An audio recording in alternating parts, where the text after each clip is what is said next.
needs to understand how to create jobs. Michelle, I just have a quick question for you. It's very simple. How do you create a job?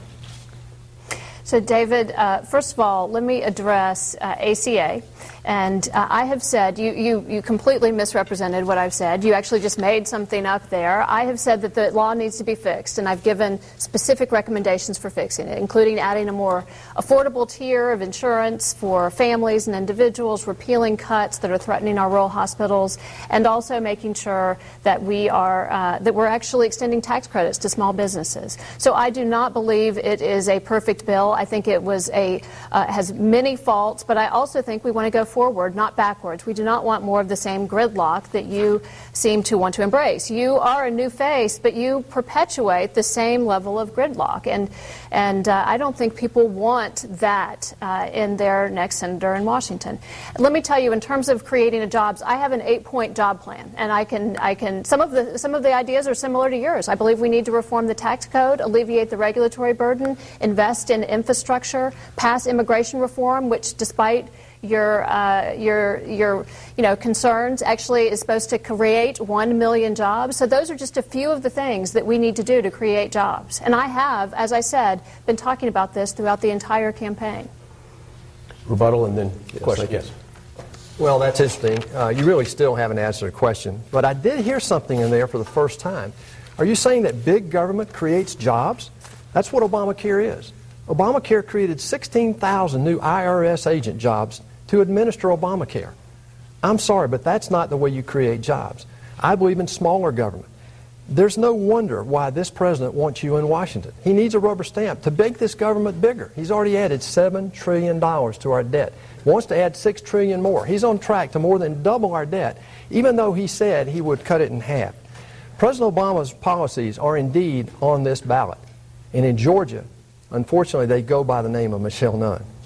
All right, Daniel Malloy. Ms. Nunn, knowing what you know now, would you have voted for Obamacare in 2010?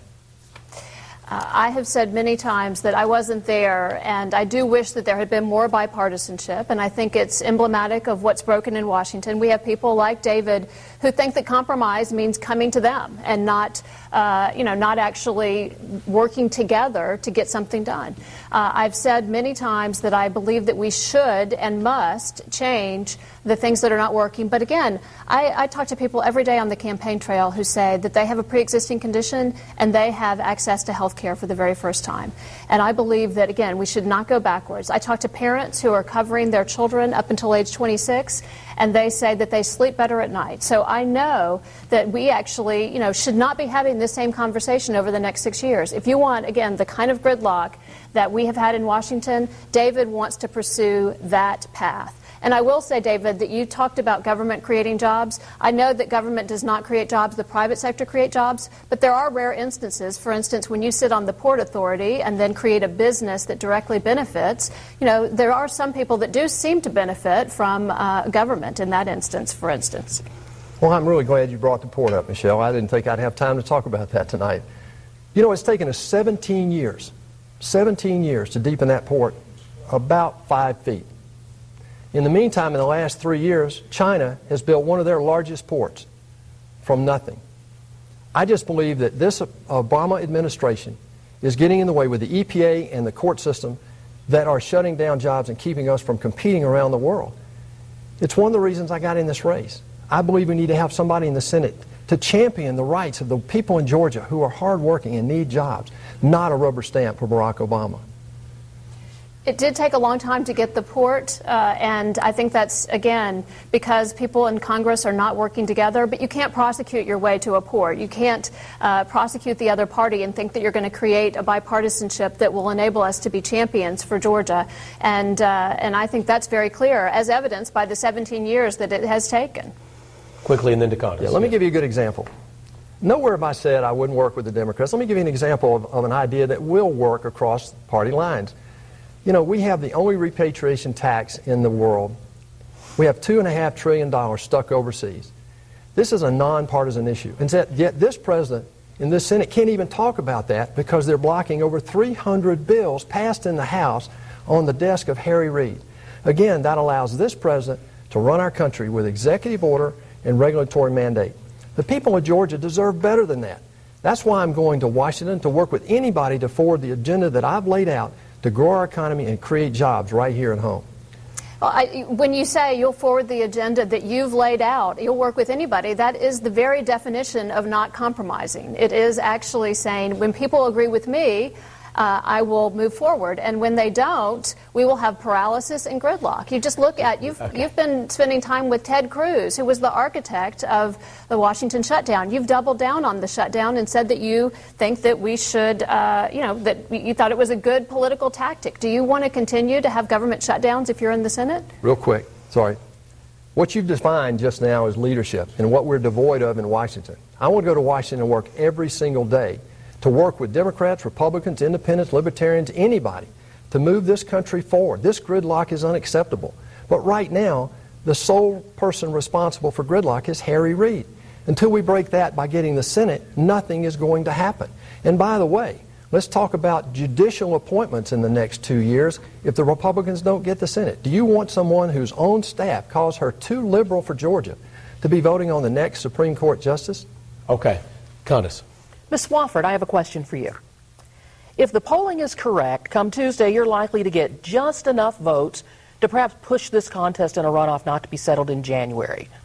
While I know you expect to win on Tuesday, if that does not happen, what about either of your opponents do you think that you could support, and what criteria might you use in offering an endorsement?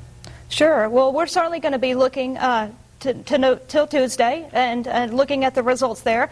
You know, the individual has the power and responsibility to go to the ballot box and vote for the candidate that they're best aligned with, not who they believe the parties are telling them to vote for. You know, you're electing a senator for 6 years.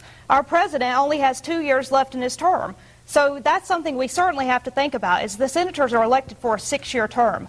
But certainly, you know, we're going to be looking for a lot of things to happen on Tuesday, because there's a lot of races that the country has at stake. We've got Kansas, Kentucky, Louisiana. There's a lot that could happen between now and the first of the year. But we will certainly be looking to the parties and how each party responds after Tuesday's election. We'll be looking to business experience and private sector experience and how the candidates run their campaigns. You know, whether we're getting substantive discussion of the issues and whether we talk about less government and more freedom. But in fairness to Congress, Lori has the next question, but let's push a little bit harder on this. You know a lot about these people. Sure. You're in politics. You've debated with them. To Candace's point, who's more aligned toward you?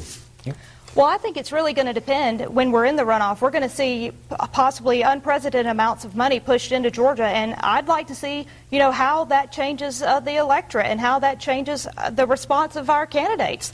You know, if they're going to actually respond to the issues and start addressing issues instead of some of the things that we've heard more about campaign memos and about depositions, and really about how the issues are being addressed, how we're going to be talking about immigration in more than 2 years. So you're not prepared to say you're leaning to either candidate today. You're honestly Correct. not leaning. We are focused on what's going to happen on Tuesday, and then how the rest of the country is going to come down, and things that are going forth there. There's a lot of variables that are going to happen. Thank you, Lori.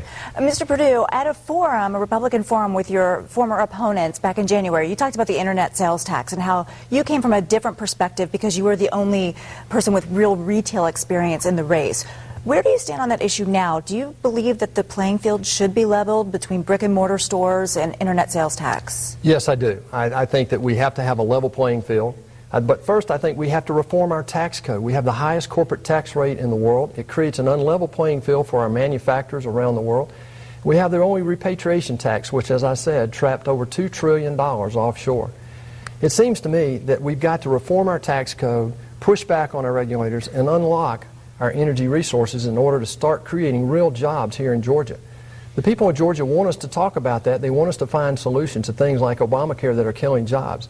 The fact that this amnesty bill that my opponent supports will bring 15 million people into this country over the next 10 years, over and above what we have right now. Low-wage workers competing for these jobs. Barack Obama wants his policies represented on this ballot, and they are. And unfortunately in Georgia, they go by the name of Michelle Nunn. David, you clearly have are enamored of that line, but let me just remind you that that if you want more gridlock, I think that you go by the name of David Perdue right here in Georgia. If you believe that that we need to change Washington, that we need to send people who are both Republican and Democrat, who are committed to work across party lines, who believe that the ticket to, again, stopping the polarization, the paralysis, is working together, then I am the candidate. I have declared my independence around a variety of issues. I have an experience that is unique across this entire electoral platform in actually having proven that I can work across party lines, and I believe that that's what it's going to take. I don't believe it's one party or the other that's responsible. I believe both are responsible. Yes. I'm sorry, Michelle, but in the middle of the game, you can't change your jersey just because your team's losing. I hear all this talk about bipartisanship, and yet Obamacare, the signature bill of this president, a bill that you support, not one single Democrat in the Senate voted against it, and not one single Republican voted for it. This is the same bill of goods, folks, we were sold in 2008 when this president said he'll bring us all together as a country. I argue he's been the most divisive president in our history. He said he would bring the parties together and work in a bipartisan way, and yet he crammed Obamacare down the throat of the minority. He also said he'd cut the debt in half, and we're on track to more than double it. No wonder he wants Michelle Nunn in the Senate. Daniel. For all three of you, would you vote right now to authorize war against ISIS? Start with Perdue. Well, Daniel, what we have right now in 2011, this president ignored his advisors. We have a total lack of leadership. He ignored his advisors that said he needed to leave a stabilizing force. If he didn't, it would create a vacuum in which a group like ISIS would grow. We need leadership in that area. We need to defend ourselves against ISIS. These people have said they're going to come to our backyards, and we need to take that seriously. We need to secure our border, separate it from an immigration issue. It is a national security issue. And I believe right now we need leadership from the White House to stop this threat over there, not battle it here. My opponent actually has flip-flopped on some of these issues, like Ebola, where she said she didn't support a travel ban to start with, and only after I came out and asked for a travel ban did she come back and say, yes, I agree with David, we need to have a travel ban. That is not the kind of leadership we're looking for in the United States Senate. I believe that these policies are failing, and in Georgia, they go by the name of Michelle Nunn. So, David, my position on Ebola is the same as Johnny Isaacson and Saxby Chambliss, and that's all that I need to say about it.